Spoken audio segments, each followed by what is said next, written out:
नमस्कार, दैनिक भारत में आपका स्वागत है। आज से ठीक 14 दिन पहले एक बुरी खबर निकल कर आई कि कुवैत में लेबर कैंप में के एक बिल्डिंग में आग लगी है, जिससे 45 भारतीयों की दम घुटने से या फिर कूदने से मौत हो गई। ये खबर जैसे भारत पहुंचती है तब तक पूरे हिंदुस्तान में शोक की लहर दौड़ जाती है। लेकिन उसी खबर में से एक खबर ये भी निकल के आई कि दरभंगा जिला के नैना घाट का रहने वाला कालू खान का भी नाम उसमें शामिल है। वहां से इंक्वायरी शुरू होती है, सब कुछ शुरू होता है, सबकी लाशें आ जाती हैं, लेकिन कालू खान के घर पे 14 दिनों तक उसकी माँ बहन इंतजार करती रहती हैं।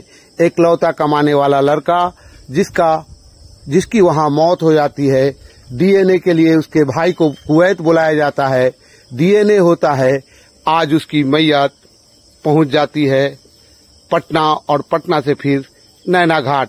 नैना घाट वो गांव है जो भालपट्टी थाना के अंतर्गत ग्रामीण जो विधानसभा है उसके अंतर्गत आता है।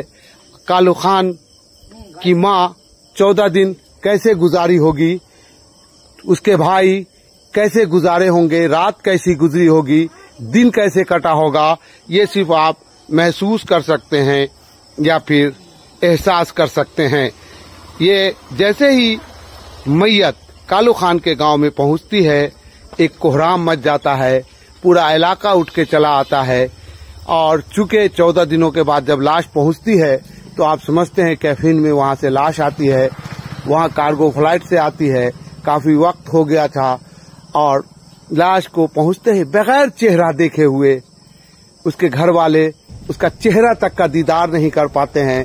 आनन फानन में जनाजे की नमाज होती है और उसे दफना दिया जाता है। ये अलमनाक वाकया जो कुवैत में पेश आया, ये सिर्फ कुवैत की कहानी नहीं है, ये पूरे हिंदुस्तान के मजदूरों की कहानी है जो रोजी रोटी के कमाने के चक्कर में गांव से शहर, शहर से दूसरे राज्य और दूसरे राज्य से दूसरे देशों में चले जाते हैं। और वहाँ की जो जिंदगी है, मैंने आपको पहले बताया, खासकर मिडिल ईस्ट, चाहे कुवैत हो, सऊदी अरबिया हो, बहरीन हो, दुबई हो, वहाँ जो विदेशी मजदूर होते हैं उनके रहने खाने पीने की व्यवस्था सबसे अलग में की जाती है। जानवरों जैसी जिंदगी होती है। चूंकि रहाइश काफी महंगी होती है, इसलिए उन्हें एक ही रूम में 10 से 12 लोगों को ठूस दिया जाता है। वही गंदगी, वही झोपड़पट्टी वाली जिंदगी, दिन भर थक के आते हैं, उसी में वो खाना बनाते हैं, रहते हैं। कहीं कहीं तो ऐसा भी देखा जाता है कि जिस रूम में रहते हैं उसी रूम में उन लोगों को खाना भी बनाना पड़ता है। जो लोग विदेश में हैं, जो वहाँ के हालात को देखे हैं, जो वहाँ के लेबर कैंप को देखे हैं, वो इस बात को समझ सकते हैं। चलिए, उनकी माँ इस हालत में नहीं थी कि वो हमसे बात कर सके। मैंने वहाँ उनके भाई से बात की, वहीं उसी गांव के रहने वाले एक समाजसेवी हैं पप्पू खान, उनसे भी बात की है। आइए सब कुछ हम आपको सुनाने जा रहे हैं। आज आपके भाई कालू खान का सब दरभंगा पहुंचा, कैसे क्या आपको सूचना मिली थी? साथ में ही आप आए हैं पटना से, कुवैत से साथ ही आए हैं लेकर के। आप भी कुवैत में ही रहते हैं? नहीं, अच्छा, कंपनी आपको बुलाया था तो आप यहाँ से कुवैत गए थे, तो वहाँ कालू मरहूम के लाश की पहचान कराया उन लोगों ने, तो आप पहचाने? डीएनए टेस्ट हुआ था। डीएनए टेस्ट के बाद आपको लाश का सारा इंतज़ाम उन लोगों ने किया और उसके साथ आपको यहाँ भेजा। यहाँ आने के बाद कोई दिक्कत? प्रशासन की तरफ से कोई लोग आए? हाँ, आए थे। प्रशासन लेबर डिपार्टमेंट से भी थे। आज आए थे? जी। आज आए थे। क्या नाम हुआ बाबू आपका? शाहरुख। आप कितने नंबर पे हैं? सबसे छोटे हैं। आज से 14 दिन पहले कुवैत में जो आग लगी थी, सब विजुअल मैंने आपको दिखाया था। और उस दिन भी जब असमंजस की स्थिति बन गई थी तो भी इनके घर पे आया था और कंफ्यूजन था कि कालू खान की लाश है कि नहीं है। अंततः ये क्लियर हो गया कि कालू खान की जो है डेथ को कंफर्म कर दिया गया मिनिस्ट्री ऑफ एक्सटर्नल अफेयर के द्वारा, कुवैत एम्बेसी के द्वारा। आज पहुंची, मुझे आने में देर हुई। मैं इस मौके पर क्या बात करूंगा, मेरे सामने उनकी अम्मी बैठी हैं, माँ बैठी है। इस घर का पालनहार था, अकेला कमाने वाला था, और जो सबसे बड़ी बात है, अपने एक भांजे को वो रखे हुआ था। उसकी भी ज़िंदगी कालू खान से ही जुड़ी हुई थी, वही सब कुछ देख रहा था।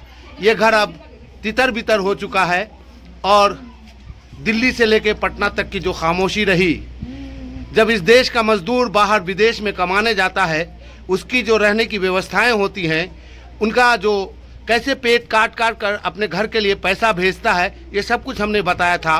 कुवैत का वो बिल्डिंग भी हमने आपको दिखाई थी, कैसे उसमें जानवरों की तरह लोग रह रहे थे। लेकिन क्या कालू खान की मौत से जो भारतीय मजदूर विदेशों में कमाने जाते हैं, उनके रहन सहन की स्थिति में उस देश के लोग कुछ सुधार लाएंगे, या भारत की जो एम्बेसी है वो उस देश पे दबाव बनाएगी कि कम से कम इंसानों की तरह भारतीय मजदूर को रखा जाए। उनकी अम्मी है मेरे सामने, बात करते हैं। आज आखिरकार आपने अपने लाल की आखिरी बार दीदार किया, शक्ल देखा। आज वतन की मिट्टी उनको नसीब हुई। मैं इस मौके पे आपसे कुछ नहीं पूछूंगा, आपके दर्द, आपके जख्म ताज़ा हो गए हैं।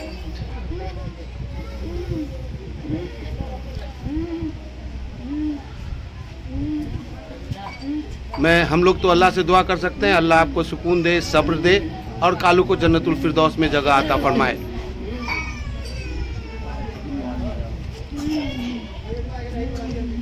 मैं सिर्फ उनकी माँ को दिखा सकता हूँ, उनके चेहरे के दर्द को दिखा सकता हूँ, जो आप महसूस कर सकते हैं। ज़बान सिली हुई है, कलेजा बैठा हुआ है, इससे ज़्यादा मैं कुछ नहीं कर सकता। मिट्टी हो चुकी है। कालू खान अपने आबाई गांव के कब्रिस्तान में दफन हो चुके हैं। आगे की ज़िंदगी कैसे गुजरेगी, ये अब अल्लाह के हाथ में है। अल्लाह का तराजू ही इसमें कोई इंसाफ करेगा। और वो बच्चा कहाँ है जिसकी परवरिश कर रहा था कालू खान, उनके बहन का बेटा है। तो उनके भाई लोग नहीं हैं, सब कब्रिस्तान में हैं। उन लोग को आने दीजिए, उनसे भी हम बात करें। उनकी अम्मी से मैं ज़्यादा बात नहीं कर सकता, क्योंकि मेरे पास भी हिम्मत नहीं है। सर, कुवैत में जो आग लगी थी, उसमें आपके गांव के कालू खान की मौत हो गई थी। 14 दिन के बाद आज उनकी लाश गांव पहुंची है, क्या कहेंगे आप? देखिए, अगर हमारे हिंदुस्तान की एम्बेसी सही तरीके से काम करती तो आज हम लोगों को 14 दिन का इंतज़ार नहीं करना पड़ता है।